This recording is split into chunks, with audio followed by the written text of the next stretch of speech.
Over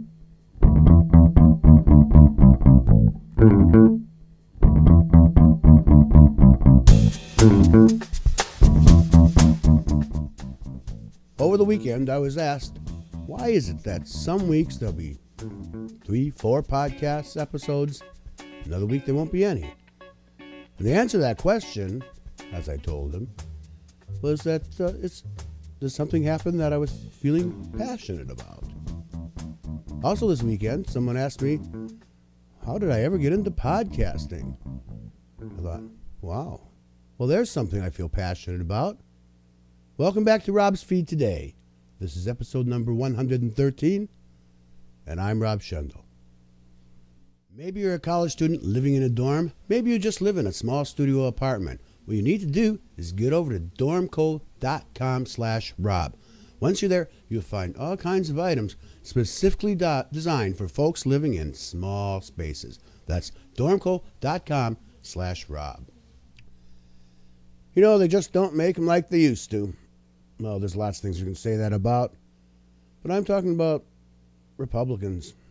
How often do I talk about Republicans? And how often do I mention, the hypocrisy? Well, there was one Republican, there's a couple of Republicans in history that I can name that were stellar, were great people. Now another one comes to light. Former Senator Alan Simpson from the state of Wyoming. Wish they were all like him. Here he is recently talking to Chris Matthews of MSNBC. But we won a governorship there in New Jersey, one in Virginia, by not talking about social issues. Who the hell's for abortion? I don't know anybody running around with a sign that says have an abortion. They're wonderful. They're hideous. But they're a deeply intimate and personal decision. And I don't think men legislators should even vote on the issue. Then you've got homosexuality. You've got don't ask, don't tell. We have homophobes in our party. That's disgusting to me. We're all human beings. We're all God's children. Now, if they're going to get off in that stuff, Santorum has said some cruel things about homosexuals. Ask him about it. See if he attributes the cruelness of his remarks years ago foul. Now, you know, that's the kind of guys that are going to be on my ticket. Makes you sort out hard what Reagan said. You know, stick with your folks. But I'm not sticking with people who are homophobic, anti-women. Moral values while you're diddling your secretary, while you're giving a speech on moral values. Come on, get off of it. Well, don't stop. No, anyway, I think it's what killed your chance to lead that party because you talk like that. They don't think like you do. Well, Senator Simpson, I think like you do. So how did I get involved in podcasting, for crying out loud? Well, when I was a child, long before there was podcasting, there was a thing called television, and I was just intrigued and fascinated, and I wanted to participate. I pretended I had my own television station. My big brother, made me this big cardboard television camera that he placed on top of a camera tripod, and I could zoom in and do these things. I couldn't really zoom in, but I could see through the lens, and I pretended to have a couple lenses on it, and it was just the neatest little cardboard box situation with refracting mirrors and things. And I pasted on my mother's wall the logos from the networks so I could focus in on them. And then they were really pasted onto the walls. But I was told not to color on the walls. Well, what actually happened to this, as far as podcasting goes, was that dream of broadcasting never really came to pass. Then I got one of these. This is not my first iPod, but my first iPod, I bought that, and I was really liked the technology. I put all the music that I had onto the iPod. Now, this was a while back, so it was a 60 gig iPod. And everything I owned that I could find, I put on that iPod, and I still had like 50-some gigs of space to store more.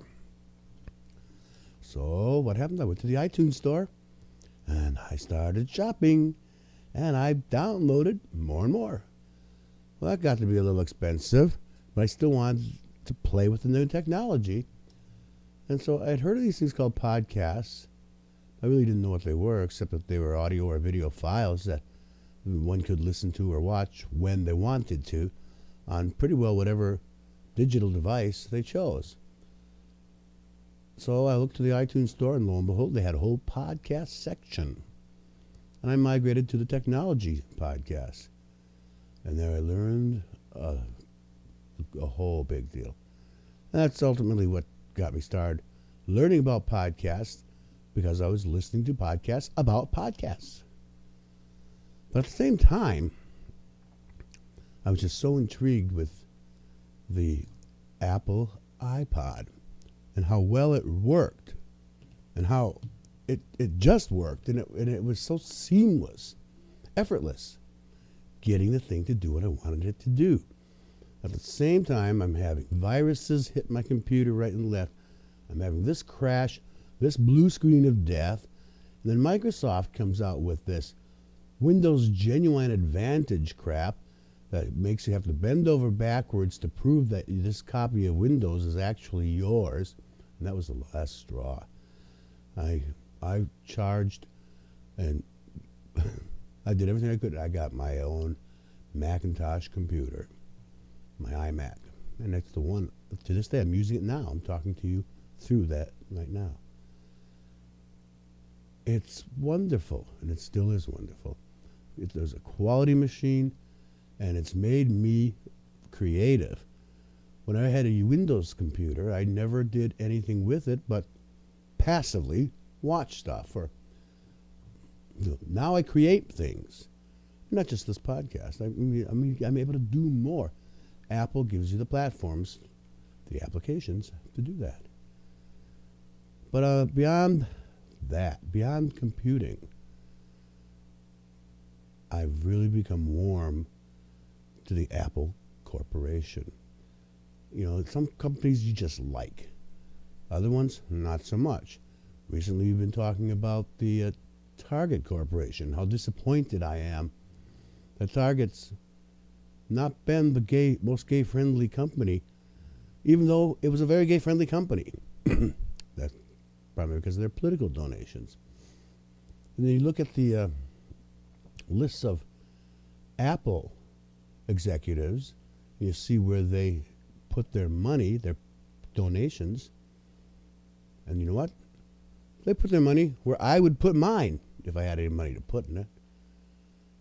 How cool is that? Way back when the citizens of California had to vote on Proposition 8. Remember Prop 8?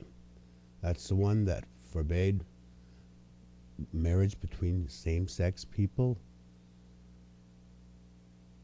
Steve Jobs, the CEO of Apple, issued a statement condemning it. His endorsement of marriage equality based on the welfare he wanted for their gay employees. And how cool is that? I'm going to spend a few pennies more for their product. Now these days there's a big anti-bullying effort. It's known as the It Gets Better project. And I was really heartened. I was really pleased when this came across my desk today. A bunch of Apple employees. And everyone knows they're Apple employees. This is not done on the sly. With their own It Gets Better message. I'd like you to watch it. I knew from my earliest memory that I was gay. I was, kind of a loner growing up. I was very awkward. Called every name in the book. They'd say fag or nerd, egghead. Like this, like that. People walking by calling me a waste. Yeah, the mainstream didn't want us. And high school's kind of shitty. It's like... just there being no allowance for someone to be different. There were, definitely nights those years where I would go to sleep and just be like, I don't want to deal with this. I don't want to wake up in the morning. I just wanted to curl up in a dark corner somewhere and hope that it all went away. I felt tired. Really tired. When I was around 8, I told my pediatrician that I wanted to be a girl. It made me feel even more determined to hide that part of myself away, because the message I was getting is, that's disgusting. You have all these feelings that you can't necessarily talk about with somebody. And you're looking for that acceptance, and you don't always get it. As much as my parents loved me, there was always that possibility that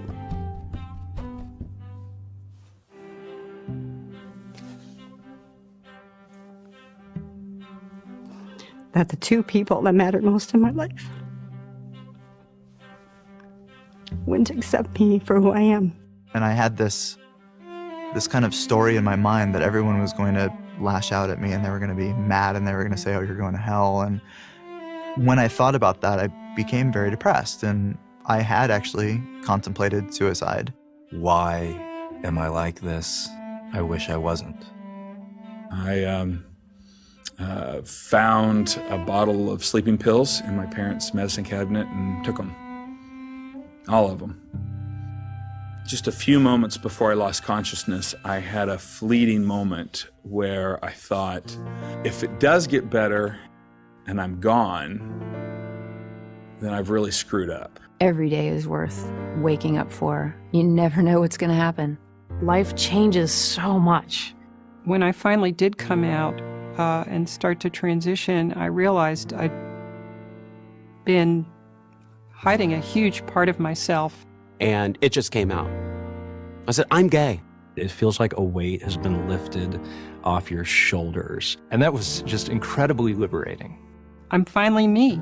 No way would I not want to be who I am, because my uniqueness is my strength. It's what differentiates me from other people. To finally be open and honest with who I am, what I want out of life, and to my surprise, it was probably one of the best things that I had ever done. You feel every sense of freedom and every sense of this is what life is all about. Summer days at the park where all your friends are there. And going on a long run when no one else is on the street. The thrill of discovering what your career is. Or even just being here to see the sunset or the sunrise. I have people I really enjoy talking with, being with, doing stuff. Enjoying the riches of life. That's the stuff that people shouldn't miss out on. Falling in love and having a partner of almost 14 years. We both play the piano. He plays the viola. And someone who every night you want to say, I love you and I hope you sleep well. That feeling of connecting to someone so deeply. And sometimes I still shake my head, think I'm dreaming, because it got so much better than I ever thought it would be possible. Just there's no way that anyone can really, really explain that to you until you really feel it. But if you're not around, you won't. Don't try to do everything yourself. Find people who can help you if you can. As difficult as it might seem, open up with somebody and just tell them what you're feeling. You have to be open to people who even look like they might be your friend. They're friends. You're not alone. You're not alone. The bullies seem like the powerful people and the successful people. And the secret of the real world is they're at the peak of their power at 15 and 16. And there will come a time when the bullies are not successful and the people they bullied are. And you just have to out-survive them. They don't know you. They don't know who you are or what you love or anything about you. Know that there's nothing wrong and there's people out there just like you. Please consider that time, just a little bit of time sometimes changes a whole outlook. No matter who you are or where you live or what you have swirling around you, that space that you're in, that time, is this much in the course of life. And as we go through our lives, we're going to have friends, we're going to have family, but they're not always there. And in that toughest, darkest moment, if we can rely on ourselves, that's more than we will ever need to face the world.